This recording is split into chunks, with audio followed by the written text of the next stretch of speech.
Hallelujah. It's good to be back again. It's Pastor James Timbiti here with you. We want to pray as we begin our program today. Welcome, welcome.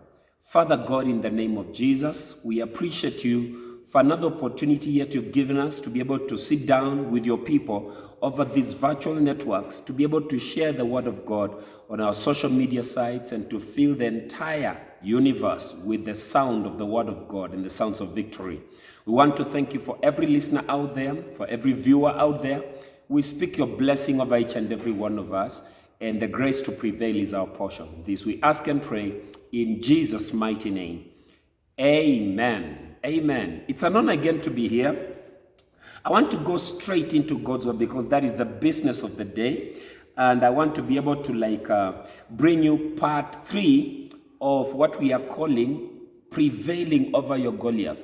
All of us have Goliath-like situations, Goliath-like circumstances, things that come hard against us, that war against us, that fight us, and that have an intention of bringing us down whichever way they can. But I want for you to know, out of the narrative of 1 Samuel, chapter number 17, reading right from verse number 1 going all the way through, you begin to realize that we have the power to prevail. And the word prevail, I checked it out in the dictionary, and there are a few words that came with it that I'd want to be able to just throw your way, and so that we may learn, that we may grow, and that we may prevail in the name of Jesus Christ. May the Lord give us grace. May the Lord give us understanding. Like we had said before, to prevail is to triumph. To prevail is to come out fast. To prevail is to vanquish an enemy, to overcome an obstacle, to come against something and to win out, to win through, to win over. And that is what it means to be able to prevail. It's a very powerful word, and in it is packaged the victory of the Christian life. We are more than conquerors, the Bible says so. And so what I want to share with you is not just aspects of winning, but actually prevailing, which speaks more to purpose in terms of this is what I'm here to do, and this is what I'm prevailing over, and this is the mark I leave on the world as God has given me the grace to be alive in the name of Jesus Christ. And therefore, I want us to go back and do quickly the highlights of what we've learned in the previous 2 programs. And we say that we have an enemy that we talked about it, the Goliath. Every one of us is facing a Goliath, whether you like it or not. Goliath doesn't have to be provoked for him to show up. Sometimes he shows up without provocation. He shows up without invitation. He shows up sometimes without warning. You never see it coming, but then somehow it hits you. Like we keep saying, life can be very unfair, and it can hit you in very personal places. Sometimes you never thought that it would come that way, but life at times hits under the belt. And you need to be prepared for that. And we are here to basically be able to live with you through it, because it's not like we, pastors or ministers of the gospel, are exempted from it. No, it happens to each and every one of us. Time and chance, all these challenges, all these issues happen to all of us. The Bible says in the book of Luke chapter 17 in verse number 1, the Bible says it very clearly that it's impossible that offenses won't come, but woe to them through whom they come. We pray that the Lord will help us to be able to walk through the challenges that keep coming our way, one after the other, and win through and win over and overcome both the battles and the wars in the name of Jesus. So we say there is an adversary factor. We say there is a David factor, and we talked about that. We went ahead to begin to look at the highlights that I thought were very, very important for us to be able to understand. If I can just check with my notes again. And we said number 1 is the aspect of redefinition. You cannot prevail if you don't have the right identity of you. And if you don't have that identity, circumstances will name you. If you don't have a firm grip on your identity, things around you will come up with a circumstantial title to what you're going through or to who you are, and that is how you end up not prevailing. But I pray for you, you'll not wait for circumstances to prevail so that they give you a name. No, you must have your own sense of identity. We said number 2, you must be willing and ready to contradict the narrative of the enemy. Goliath has a narrative whenever he shows up. Circumstances have a narrative wherever they show up. Everything that comes up against you is trying to ask you, who are you? And number two, where is your God? What's your name? You know, there are things that you must be able to contradict. There is a narrative every situation comes with. Every situation has a narrative to it. Even what we are facing in the current times and days, it's also a situation. It is a situation that is asking humanity questions. You thought you had science on your side. You thought you had guns on your side. You thought you had a military arsenal on your side. You thought you had spirituality on your side.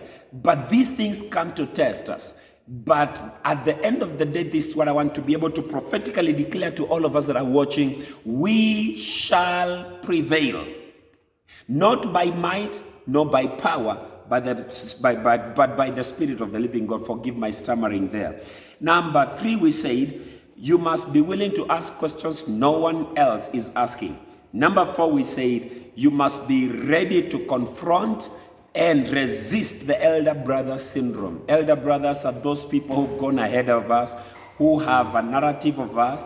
Many times they also are asking the same question that Goliath is asking. Goliath comes and says, why fight? And Eliab comes and asks the same question, why fight me? Okay, why do you want to come here to watch the fight? So the why question will be asked by sometimes people closest to you who know a few things about you, sometimes very embarrassing details about you. But I want for you to know you will still prevail regardless, but you must be able to confront that narrative of the elder brother and overcome that condescending attitude they have of you. Because they also have a definition of you. There's a way they see you as small, and they will call you mischievous, and they will say you have some bravado, you really just want to come and show that you can be able to do something when in their opinion you have nothing to offer. There are people who believe you have nothing to offer. It doesn't matter how well you do it. There are people who will still believe you have nothing to offer. They would want you to be silent. They would want to ask you, hey, keep quiet and stay in your place. But sometimes for us to be able to get the answers we need to be able to rise out of our cocoons. Come on. And we need to be able to confront the narratives and be able to say, hey, I'm better than this. Come on. I can do this. I can do this. You must believe that. I can do this. The Bible says we can do all things through Christ who gives us strength. So whosoever can become whatsoever and can achieve whatsoever, provided they have that understanding that they can do it. Not by might again or by power, but by the Spirit of the living God. So we say resist the elder brother syndrome. Number five, we say revisit your past victories and re-energize your passion for kingdom agenda. And that we talked about it at length. You need to be able sometimes to go back and revisit. The Lord who delivered me from the lion and the bear is the Lord who delivered me from this giant Goliath. Like he did it, so shall he do it. We have a small saying in our church, we keep saying, the God who did it for me will did it for me. It's just a clever way of saying, he will do it again for me. In other words, if he did it, even this other one is the same as the other one. There is no big difference. God who did it will still do it. There was a scenario in the Bible where the Bible says King Ahab went and fought the Assyrians. And after he was through fighting the Assyrians, they went and confided among themselves. And they said, the gods of the Hebrews are gods who fight well in the hills. But if we attack them in the plains, then these gods are going to fail. They didn't know well. They didn't know God. And so God comes through a prophet and talks to Ahab and says, this enemy that has gone will come back by this time next year, because this is what they have said, that I only fight for my people in the hills when things are up and high and good. I cannot fight for them when things are plain and normal and simple. So prepare, because next year I'm going to give you a victory over them. And that's exactly the point. The God of the mountain is still God in the valleys. You remember that song? Yes. So he's still God even now. He was God yesterday, is God today, is God forever. He's the same yesterday, today, and forever. We must revisit our past victories and re-energize ourselves. Remind ourselves of how far God has brought us, and also be strong about that. With that said, let's get to number 6. Number 6, we are saying, don't use Saul's armor. For David, the problem he had is that when the king heard that David was willing to go confront the giant, he rises up and the king says, you know what? Let me dress you up for the fight. And I said sometime in one of the broadcasts, I said, I think Facebook Live, I said, whoever dresses you up for the battle is getting ready to get to take the credit for the victory. Because this man who is dressing you for battle cannot dress himself for the same battle. So why does he think that his armor will work on you, yet it cannot work for him? Listen to me, it's wrong. The Bible says when David was given Saul's armor, something very interesting happened. Allow me to just revisit. The Bible says in 1 Samuel chapter number 17, 1 Samuel 17, allow me to just get there and read this to you. It's a very interesting read. I've read this before on some other forum, but I have to say this again in this quiet setup and sitting down. For repetition is never bother to me. I can repeat it as long as it sounds good and it's okay. Let's delve into this. The Bible says 1 Samuel chapter 17, and in verse number 38, it says, Then Saul clothed David with his armor. He put a helmet of bronze on his head. He clothed him with a coat of mail, and David strapped his sword over his armor. And then the Bible says, and then he tried to go in vain, for he had not tested them. Then David said to Saul, I cannot go with these, for I have not tested them. And David put them off. He said, I'm incapable of going as you. Because in those olden days, you must remember that clothings were used to define people. People were identified by their robes. You remember the robe of Joseph? When they saw the robe from afar, they knew it was Joseph. And so in this particular case, these were robes of royalty. David is from the hood. He's now coming to fight. And when he's coming to fight, somebody's trying to train him on the battlefront, because training never happens on the battlefront. Training has to happen in the backside so that you are now prepared. You cannot be set up for performance and be trained for the performance just before you perform. No. Now, that is why David said, I've not tested these. These are not going to work for me. And listen, another word he was trying to tell Saul is, you know what, Saul? I want to go into this fight as me. I don't want to go in as your king, as your project. I'm not your project. I'm not even an Israeli project, I'm God's project.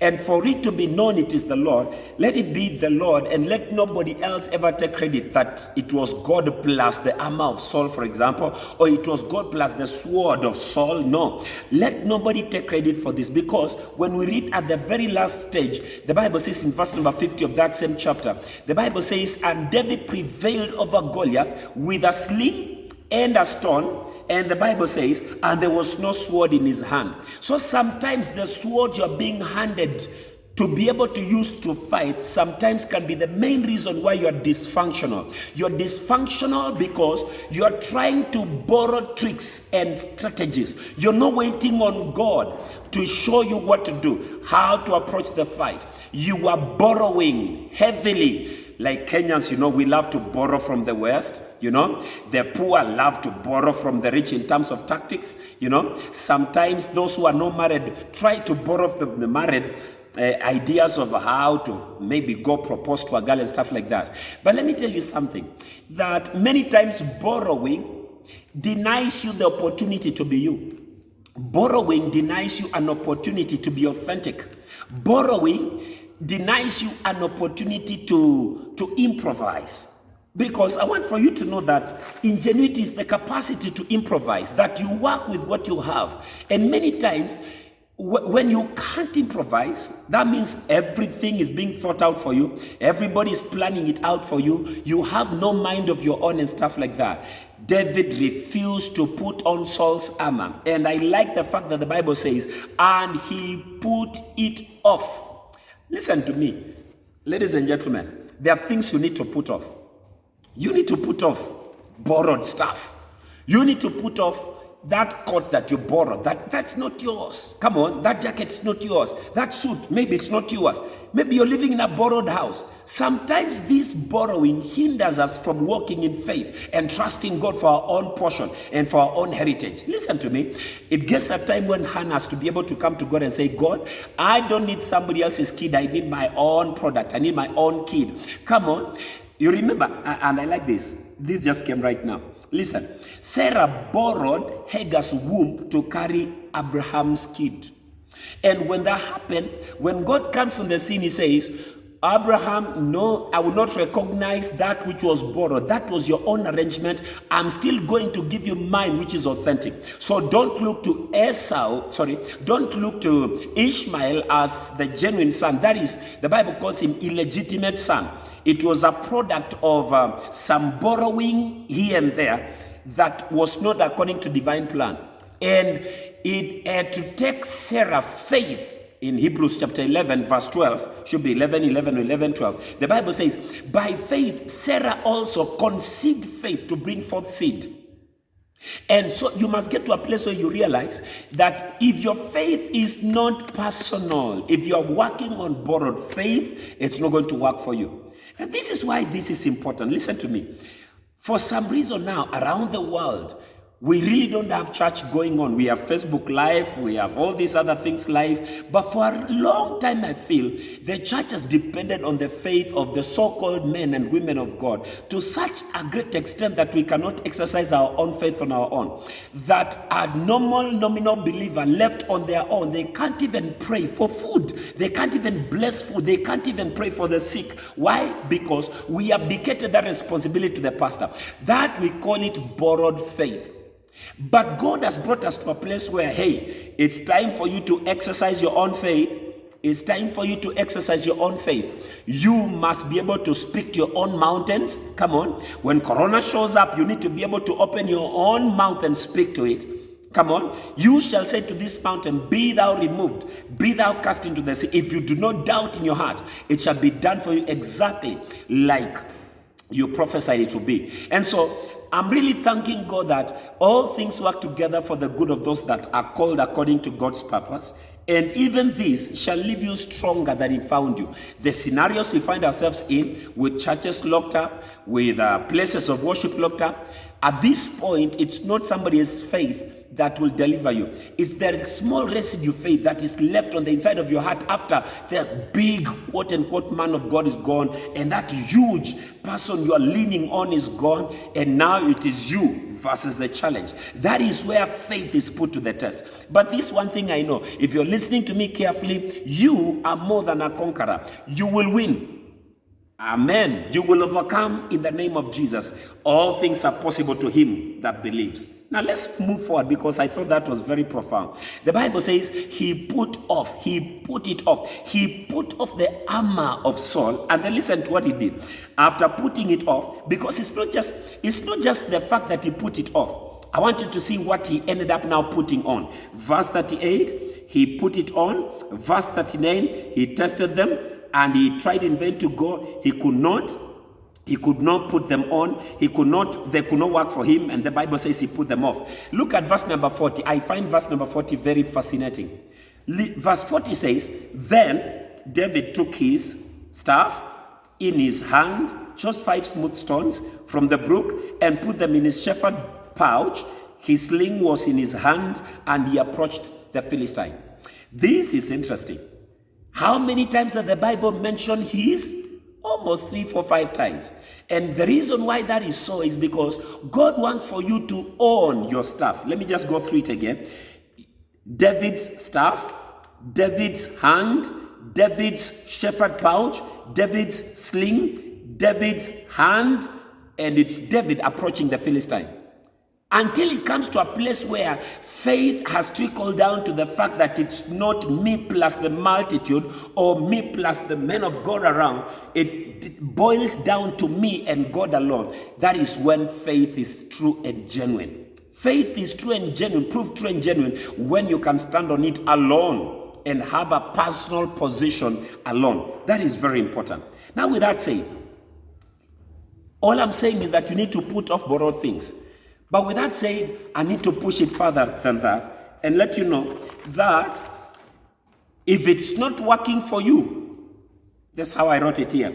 If it's not working for you, you must have the courage to say no. Come on. It's not easy to tell the king, no, I cannot put on this. It's not easy to tell your benefactor, no, I can't take it. Thank you very much, but it's not working for me. Thank you very much, but please take your stuff back. Thank you very much for trying to help me out in this, but I'm sorry, this won't work for me. I think I have my own way. Now, he is turning down the offer not only of a king, but the commander-in-chief of the Israeli armed forces. How can he have the guts to do that? Number two, there is already history. He's already been told, this man has been a warrior all his life. You are just but a youth. How dare you think you can go fight such a man? That is interesting, don't you think so? He'd been told that. So him turning down the offer of Saul in terms of armory, in terms of the sword, in terms of the shield, in terms of the coat of mail like it were, him turning it down was tantamount to an insult. It was an insult of the highest order. He said, I don't believe in your stuff, or I totally believe in it, but it's not working for me. If it's not working for me, it takes courage to say no to your benefactor. That is all I'm saying. Sometimes the people who've given you the opportunity to do it also want to dress you for the opportunity. And sometimes you need to be able to know what you can take and what you shouldn't take.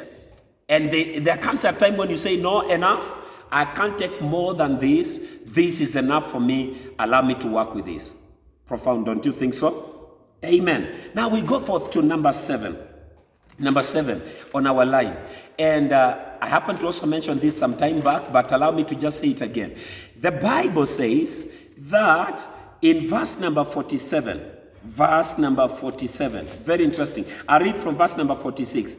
The Bible says, when David, 45, then David said to the Philistine, you've come to me with a sword and with a spear and with a javelin, but I come to you in the name of the Lord of hosts, the God of the armies of Israel, whom you have defied.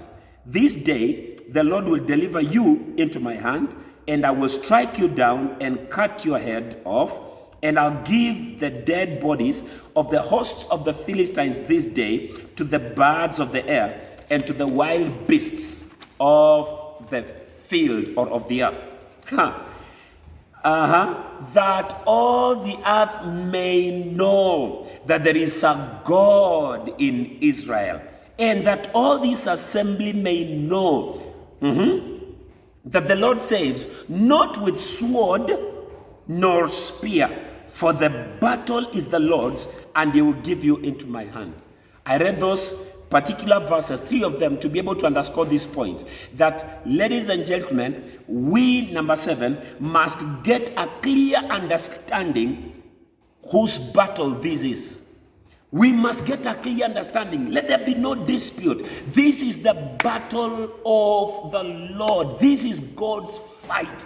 This is God's fight. And anytime you're fighting God's fight, you need to make that clear, not only to him, but to yourself and to your adversary as well. And this is important. Why do I say so? It's because that goes into clearly defining the cause. And you can't fight for a cause you've not clearly defined. And the cause here is that the Lord, that the earth may know, This is the cause. This is the crux of the matter. It's not about the personal glory. It's not about how many women will talk and sing the praises of David. It's not about Saul or David. This is really about the Lord. And listen to the words of David, that all the earth may know that there is a God in Israel. That the whole setup is so that God may be glorified. That is the whole point. And listen, and that all this assembly may also know that the Lord saves not with sword nor spear. It is David's version of saying, it is not by might nor by power, but by my spirit, says the Lord. It is David's way of saying the battle belongs to God. And now that I mentioned that, I think it would be the right time to read for us the book of 2 Chronicles, chapter number 20, from verse number 15 should be. If I can get there quickly, that would be such a blessing. 2 Chronicles, chapter number 20. Listen to verse number what? Verse number 15. And he said, listen all Judah and inhabitants of Jerusalem, and King Jehoshaphat. Thus says the Lord to you, do not be afraid, nor be dismayed by this great horde, for the battle is not yours, but God's. Now, there's a principle of repetition in the Bible. Whenever you see such words being repeated over and over again, it's God's way of saying, I'm consistent. I deliver through generations. That what I did for, what was true about me for David is also still true about me for the descendant of David, Jehoshaphat. See? So he says, the battle belongs to the Lord. Tomorrow, go down against them. Behold, they will come up by the ascent of Ziz. You will find them at the end of the valley, east of the wilderness of Jeruel. You will not need to fight this battle. Stand firm, hold your position, see the salvation of the Lord on your behalf, O Judah and Jerusalem. Be not afraid, do not be dismayed. Tomorrow, go out against them, and the Lord will be with you. That is a mouthful. Verse 17 again. You will not need to fight this battle. Stand firm. Hold your positions. He says, and see the salvation of the Lord. So the salvation belongs to God. Why? Because the fight belongs to God. The battle belongs to God. The salvation of God on your behalf, O Judah and Jerusalem. Do not be afraid. So why should I not be afraid? Because it's not mine to fight. It's not mine to engage in terms of physically fighting or depending on my own limited resources. No, it depends on the Lord entirely. And God says you're not in it alone. And I'm here to let you know, even in life, you're not in it alone. In that business, you're not in it alone. The world against Corona, we are not in it alone. Why? Because there is a remnant. Come on. There is a remnant in this our world that calls on the name of the Lord Most High. And we shall come through. And it really doesn't matter. There are people who've been really talking hard against Christianity and Christ and the fact that we believe in miracles, and they're daring us to be able to see whether we will furnish the miracles or not. Well, the miracles are happening. The miracles are happening. Our eyes just need to be open to be able to see that the miracles are happening. But with that said, dear ladies and gentlemen, I want for you to know that it's not a time for us to have our faith shaken. It's not even for us to prove the existence of God. God can defend himself. He is God. He can defend himself. He can prove himself to be God. All we need to do is to stay put, take our place, and stay put. Don't go out there trying to play brave and show people that you believe in God. No. Sometimes faith is quiet resilience. It's just that salient resilience in the heart that just takes precaution and trusts the Lord to bring us through the storms. And that is still faith. Faith is still the still small voice that says, hey, he will still come through. He may not come through with thunder and lightning, but he's still God when he comes through at the end of the day. Amen. So he says, the battle belongs to the Lord. Amen.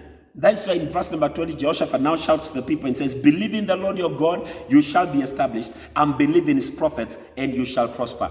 Get a clear understanding. This battle belongs to the Lord. In heavenly armor will enter the land. The battle belongs to the Lord. Friends, ladies and gentlemen, this battle over Corona, this battle over these economic downturns, these battles that we are facing left, right, and center, the battles of our faith, the battles of family, the battles of disintegration and social whatever that is just happening around us, these battles don't belong to us. They belong to the Lord. And we must have faith and confidence that our God is capable, well able to see us through, well able to fight for us. Now, we get to number 8, and this is critical. This is important. This is very, very important. May the Lord help us in Jesus' name. Number 8, we must be willing to engage by faith.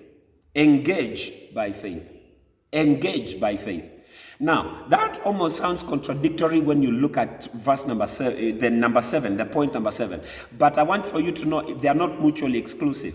I want for you to know, just because the battle belongs to the Lord doesn't mean you won't need to fight. Of course, that again sounds like a contradiction because I just said you will not need to fight this battle. But I want for you to follow me keenly on this one. David said the battle belonged to the Lord, right? But David still said, the Lord will hand you over into my hands, and I will smite you and kill you, and I will hand you over to the birds of the air and the beasts of the field. Listen, God does not work for us without us. That is exactly what I'm trying to say. Engaging by faith requires the understanding that God will not fight for me without my involvement. And the involvement I'm talking about is my willingness to engage with God by faith. So he will not do it for me, and I'll not do it for him. We will do it together. And that is important. In terms of percentage, I love to think about it this way, that God will do 99%, but he will leave you the 1%. The aspect of you believing him and you walking forth. In the case of Jehoshaphat, they were told, just appoint Judah, let's get the tambourines going, let's get the praise going, and then the Lord will set ambushes. So, just because God is going to set ambushes doesn't mean that his people sit back and relax and just go into debauchery. No, we need to be participatory in this. We need to engage by faith. So there is still the place of prayer. There's still the There's still the place of prayer, the place of fasting, the place of believing God, the place of reading the Bible, the place of study, the place of discipline and obedience, the place of holy living and stuff like that. Grace does not exempt us from responsibility. And this is important, that for David, he had to launch the stone because God only works with a launched stone. And please underline that in your spirit. Until I launch the stone, God has nothing to work with. So whenever I launch the stone by faith, then God has found something to work with. That is important. That without the 4 lepers marching towards the Assyrian, God has no sound to amplify. So he needs 3 or 4 people to make the steps to march towards the the Assyrians, and then God is going to amplify the steps. They are going to sound like chariots, and they are going to sound like army men and troops coming, and God is going to gain himself victory. So many times, the reason why we don't prevail is because we never make the steps of faith. That for you to walk on water, you can never walk on water without getting out of the boat. There is a place. God's responsibility is to keep you afloat, but he cannot keep you afloat if you're not on the water in the first place. And I think I've said something very profound there. So we need to come to a place, ladies and gentlemen, where we put our foot on the water, where we test it, the Bible says, come test, see the Lord is good. Come on. And David used his hands he chose with his mind. He took the stones and put them in the shepherd's bag. He took the sling, it was his sling, and he went towards Goliath. He engaged by faith. And as he was doing that, Goliath was still there. The stone was launched, Goliath was still there. The narrative was made, Goliath was still there. But it was not until there was a stone that left the sling of David to hit Goliath that God then stepped into the fight. Sometimes I feel we keep God waiting because we are unwilling to launch the stone, because we are unsure if we launch it, what if he misses? I want you to think, for example, just hypothetically, that maybe David missed Goliath. What would have happened to David?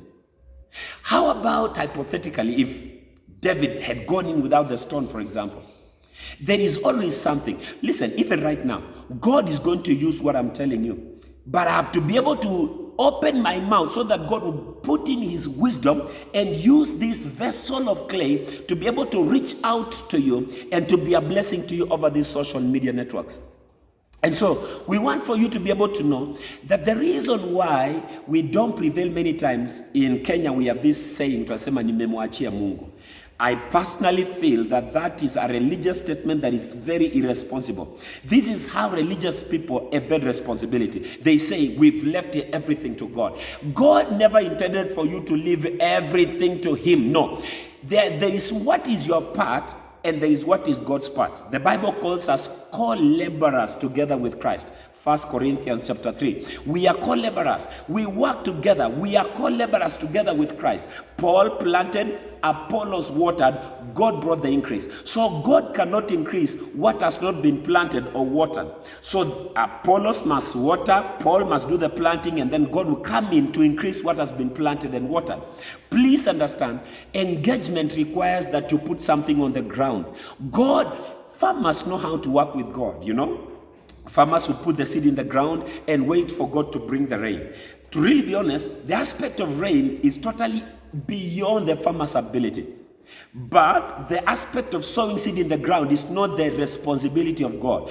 God will keep bringing rain in his season. It will rain upon the person who farmed and the person who didn't farm. The person who farmed will prevail in monies and make profit. The person who didn't farm can sit there and blame God for God not coming through for them. But basically it's because they did not work their faith. Faith without action is dead being alone. I encourage you, my dear friends, to learn to engage by faith. When you engage by faith, you tell God, God, I have full trust in you. I'm going to engage by faith. Without faith, it is impossible to please God. Launch by faith the stone. Let God use what is in your hand. That is all I'm trying to say. Without something in your hand, God has nothing to use. I hope you follow what I'm saying. Without something in your hand, God has nothing to use. Totally nothing to use.